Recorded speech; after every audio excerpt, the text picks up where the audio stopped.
What is good, everyone? This is your host, Deanna Kuempel of Label Free Podcast. To live your best life, you must live label free. Well, I have a very special guest for you today. His name is Harold Dennis.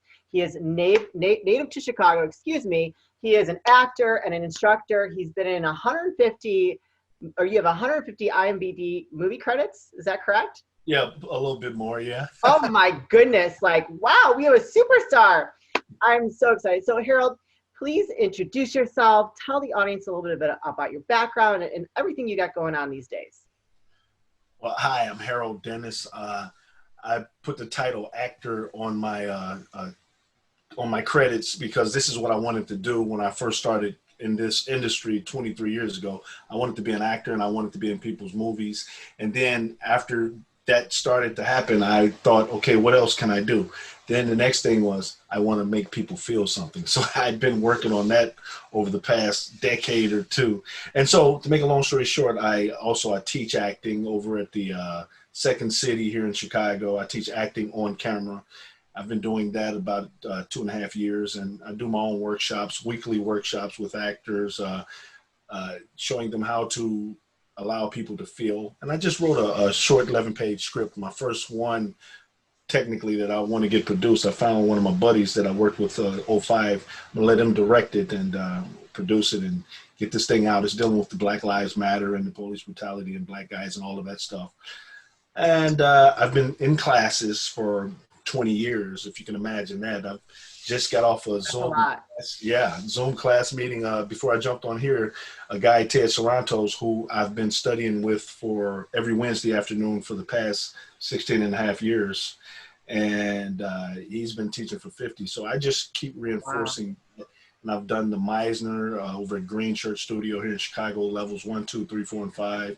ETA, studied Stanislavski back in 1997, 98, beginning in advanced, and other workshops over the years. And I'm living the dream. I filmed something, a comedy feature Sunday. My TA over at Second City, he's at the Harold Ramis Film School. So he's shooting the first ever feature film from a student coming out of that school, and he wanted to throw me in there in a comedy capacity, and so I did that. Then I just filmed something yesterday. A young lady shooting her.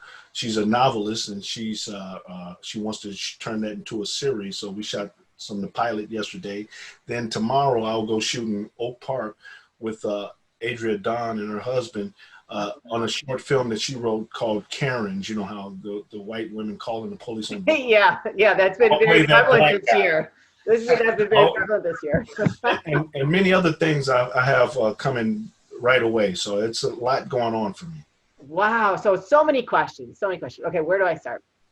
Okay, so I guess like for currently what you're doing a lot of, you're filming a lot. So how does that work with everything that's going on in relation to COVID?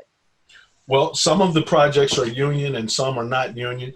And like this Karen project that we're shooting tomorrow, I actually went and got tested Friday, and it came back the next day negative. And that's the second time I've been tested since this COVID thing kicked off. The first time was a couple months ago. And I'll check my temperature. Adrian wants me to check my temperature before I go over there tomorrow, which I'll do that. And, you know, it's a lot of rules. I also work at the University of Chicago, and they have a COVID standard because they're about to open back up, us working with the medical students. And so I was sitting here too, right before I jumped on, going through a COVID test. And so there's the 6 feet, you know, the distancing, the mask on campus, and even if you're working at the cubicles, you're cross working and not working directly in front. So it's a whole bunch of little things. And so I am more mindful than ever of safety and precaution, because I noticed everybody's not practicing, you know, no matter what, everybody's not practicing. So I'm guilty. So I'll just be honest. Okay. Because I don't wear a mask. I don't really believe in it, but that's my personal thing. So, but I respect anybody else's I respect anybody's position on it. I really do. I did learn something though, going through that test just now, that I didn't know. It's a matter of being within the same space for a whole 15 minutes. I was like, really? You know, we don't have to worry about being in the same space if it's less than 15 minutes. And so that was new to me. I just picked up today. That is an interesting fact. People are being careful. And it's like when it's time to shoot though, I have to pull the mask off and deliver the lines and then cut. You know, we can throw it back on if you want to, or whatever. Well, you're not wearing it because you're filming, right? Absolutely. Okay. All right. So now you've said that you've taken classes. All right. So here, a little bit about me. When I was like in my early 20s, I was interested in doing acting. I actually went to go do an improv class in the city. I forget where it was. And I was, you know, and I brought my sister, probably, which was probably not a good idea because all I did was laugh the whole time. It was like, they said that we had to do the ABCs like through all the emotions, you know, like mad, then happy, then sad. And all I could do was laugh because I was doing it with my sister. But like, I've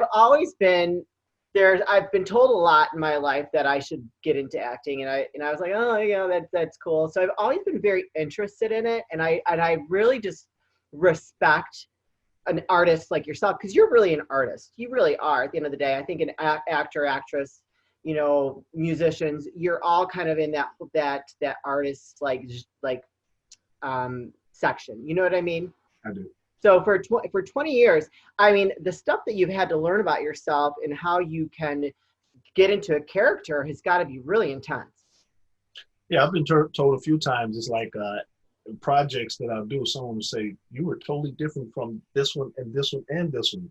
So, and you know, for me, it's a matter of, I heard Morgan Freeman say years ago, he says, I just read the script. And so developing over the years in training, so I read the script, and so the thought comes to me, oh, I know how to play this. And so I'll play it that way, the way that, you know, every actor would play it or how I interpret it.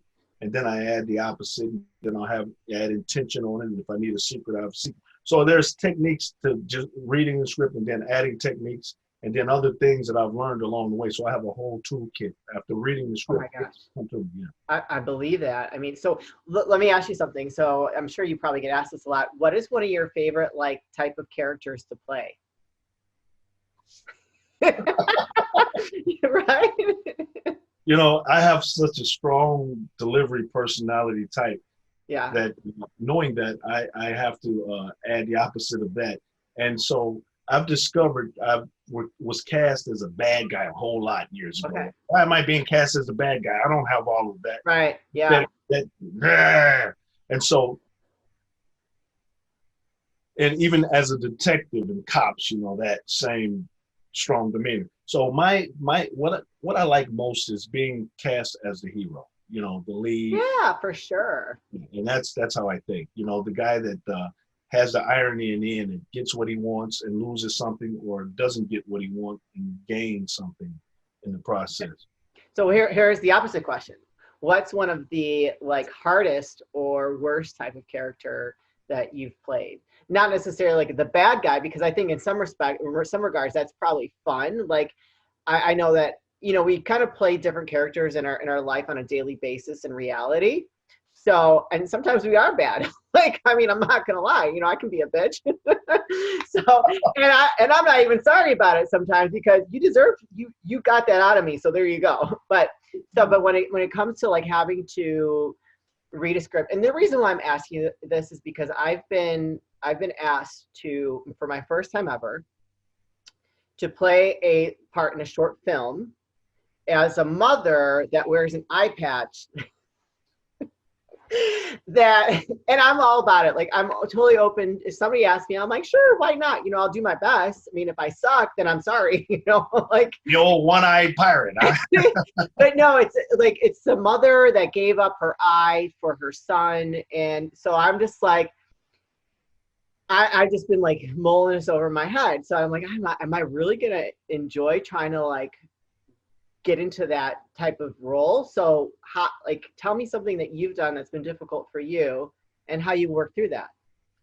Way back in 2004, I got cast in this film as the title character. It's 4 short stories that came together to make one feature. Okay. Like Crash or something. I got cast as Father Shepherd Flockings in Pieces of a Dream. Okay. And so Father Shepherd Flockings, and I was used to playing bad guys back then. And so I had to ask Paul, why did you give me the role of Father Shepherd Flockings, a priest? He says, because I think you can do anything, you know. Yeah. I reminded him of Forrest Whitaker is what he told me. Oh, And so I okay. was like, okay, I'm not the bad guy. I'm going to play a priest. And then it turns out the priest's story is he's accused of child molestation. Oh, Yeah, and so that was real tough. And then down on the set, actually the priest, did it in the backstory, right? yeah. And so somebody, I remember a young lady asking me, so did your character do it? Did you do it? I was like, yeah. And so then I started getting these stank looks on set. This was back in '04, and I'm sitting up here like, why am I being, because it was such a Yeah. hard character to play and people to take that in. And I had to That take would be tough. yeah, it was tough. I And then mean, I got through it then. Yeah. yeah, well, good for you. I give you kudos because that's like, I mean, even like something like that is so prevalent right now, like, because that's called like human trafficking, really, all that stuff. So, wow, God bless you. I mean, I think that there are good morals to that story when you're going to portray that on film, that it allows people to really see, like that's something that's out there. That's not what you do, but you know what I mean? Like they need to see that, because I think that that's something that a lot of people don't really discuss. Or, oh my gosh, my cat's like getting in here. But very cool. Oh my gosh. You're an instructor at Second City. And so when did you stop instructing there with everything that's gone on? Or are you still doing lessons there? Well, when this thing broke out in March, we were just going into week 3, and I Oh, had the excitement of the class and everything.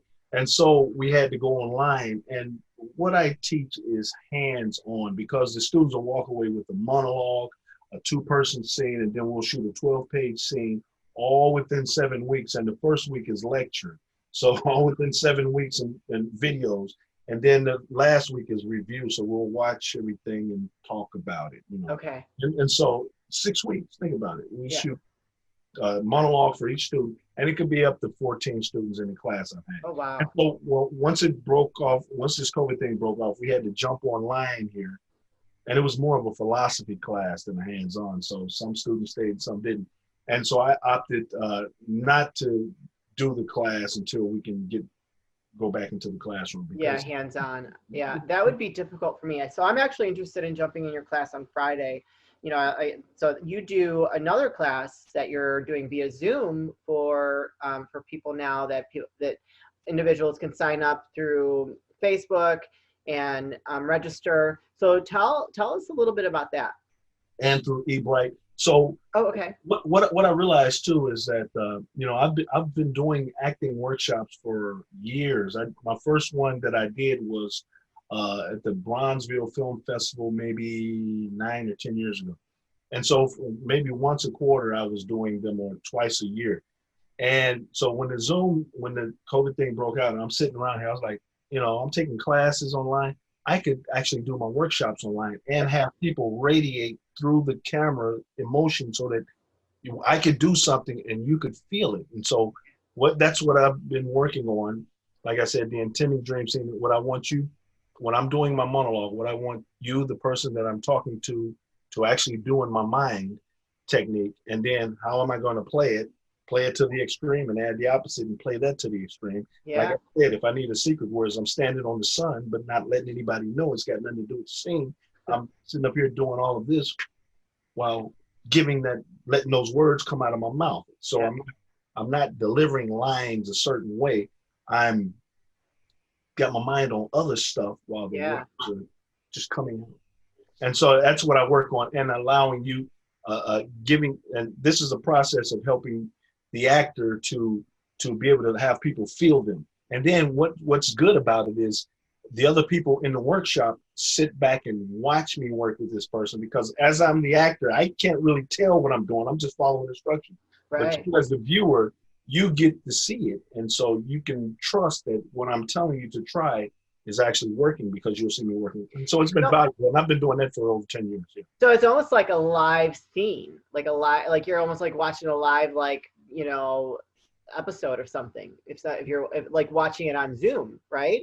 Yeah. And so what I'm doing though is having you just do a speech or monologue, because that'll just work with you working the technique, and you apply this stuff to life. So if I take your class on Friday, that's what I'm going to have to do.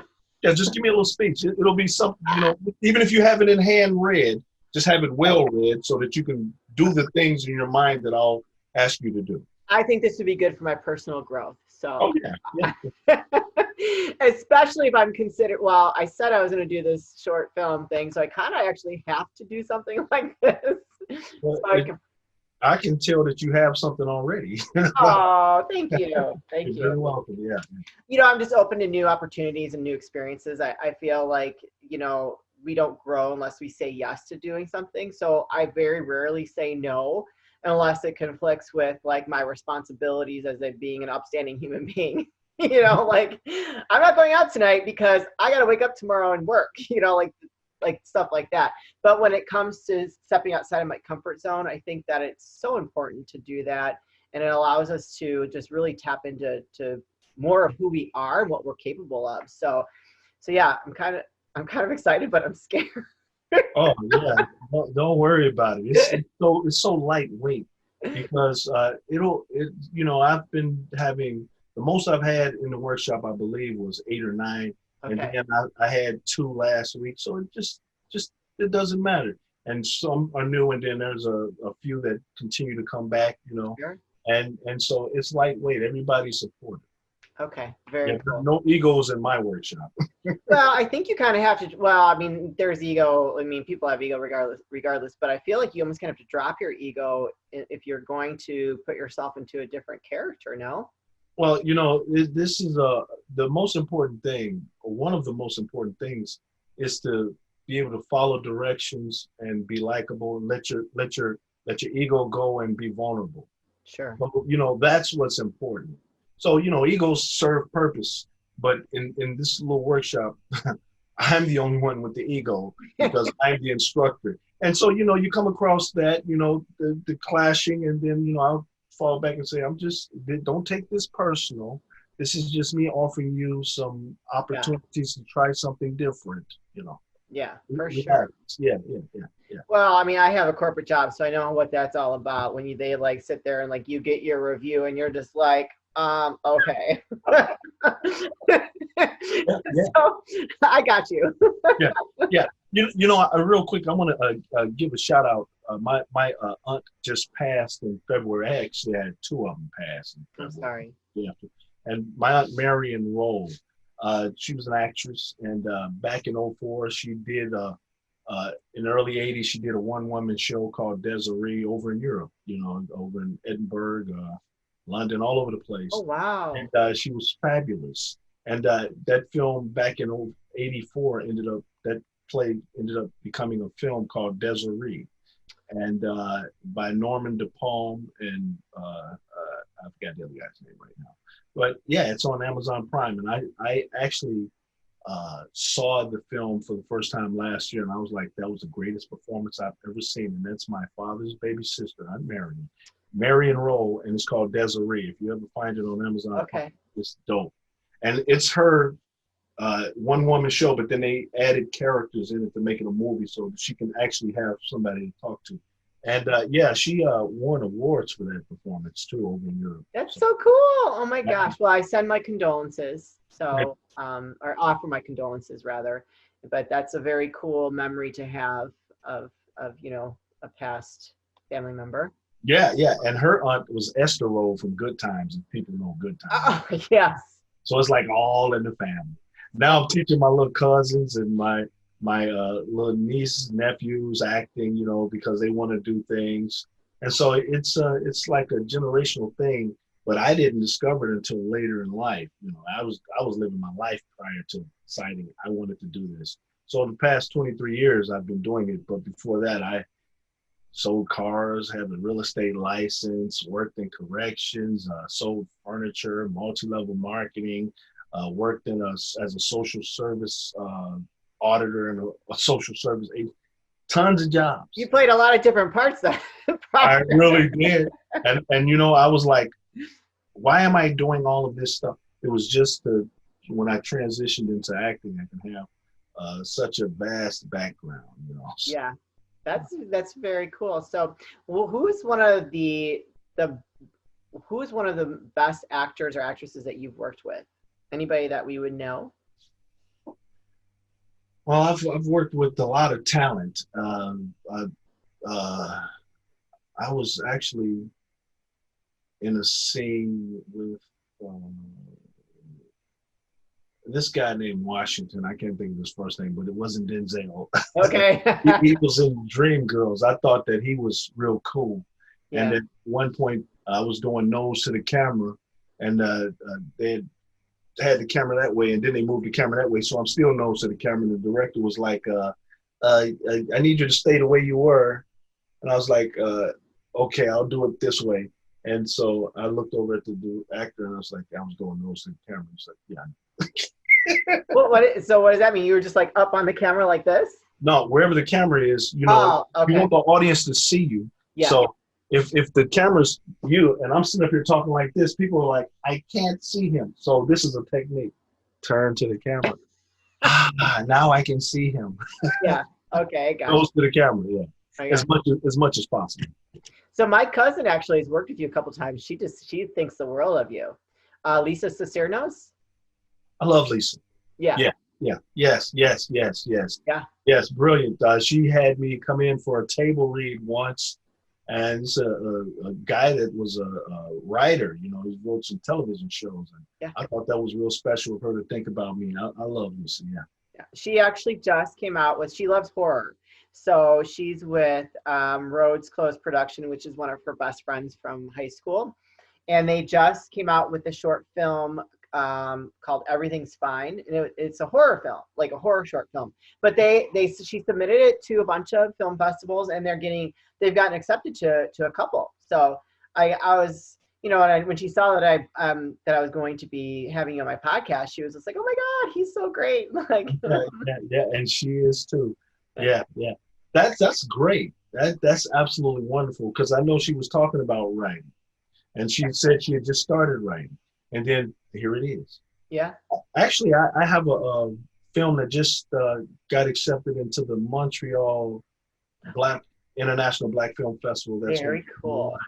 And this one is dealing with driving while black, PTSD, whirling blue lights, and it's a 15-minute film, and it's just like, it's the camera. There's me in a car, and the camera's this close to me, and then there's the close up, and then there's this. Then there's the side shot. It's just me. 15 minutes. You know. You speak? Oh yeah, I got dialogue. I'm talking okay. to myself, and then I'm on the phone talking. You know, it's deep. It's called. It's actually a three-part series called PearShaped on Amazon. PearShaped. Okay. So I almost feel like you have to send me all these links so that I can put them in the description so that people can go check you out all over the place. I will. And this is episode 3. And let me say that I've shown this film to my classrooms at Second City, just so that they can get a feel of who's giving them instruction. And Sure. Because you can feel stuff. I mean, if I'm this close to the camera and I'm just giving. I'm feeling it right now. Yeah. It's bad to the bone. I'll make sure I share that. Yeah. It sounds intense. So yeah, please share it with me and the audience so that we can check it out and see all your crazy talent. But I'm gonna start wrapping it up here. But I would love for you to come back. Thank you so much for being a guest.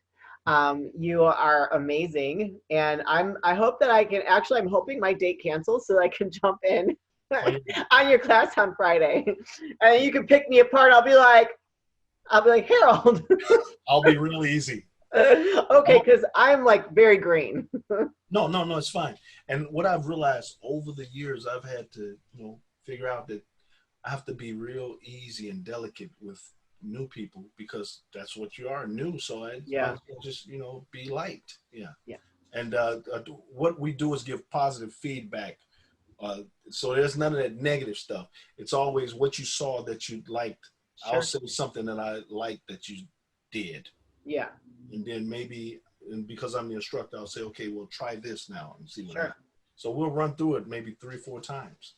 Oh gosh. Okay. It's easy. Yeah. So, okay. All right. I'm open to it. Okay. Just bring it on. Let's do it. I'll step outside of my comfort zone. It'll be all good. But is there any parting advice that you'd like to give to any talent that's out there that's looking to become an actor or actress? Because you've been doing it for so long, so I'm sure you have some like things of wisdom.